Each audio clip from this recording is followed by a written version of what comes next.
সম্মানিত দর্শক এবং শ্রোতাবৃন্দ, আমি ডক্টর আবুল কাশেম মোহাম্মদ মাহবুবুল্লাহ যশোরী বাংলাদেশী সেবা পার্টির পক্ষ থেকে আপনাদের সকলকে জানাই আসসালামু আলাইকুম ওয়া রাহমাতুল্লাহ। চরমোনাই পীরেরা কেন হাসিনা ভক্ত এবং মুজিব ভক্ত ছিল একটু শুনে নিন। পরিচয় দিয়েছেন তিনি এই পর্বতে দেখেন পৃষ্ঠা নম্বর হলো 47, অসমস্ত আত্মজীবনী পৃষ্ঠা নম্বর হলো 47।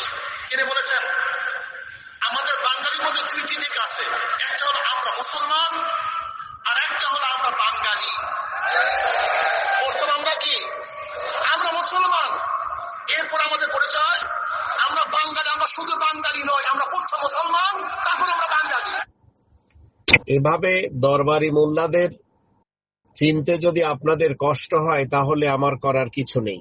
এরা সবাই মূলত দরবারি মোল্লা, যখন যে ক্ষমতায় আসে তখন তার পা চাটে এরা।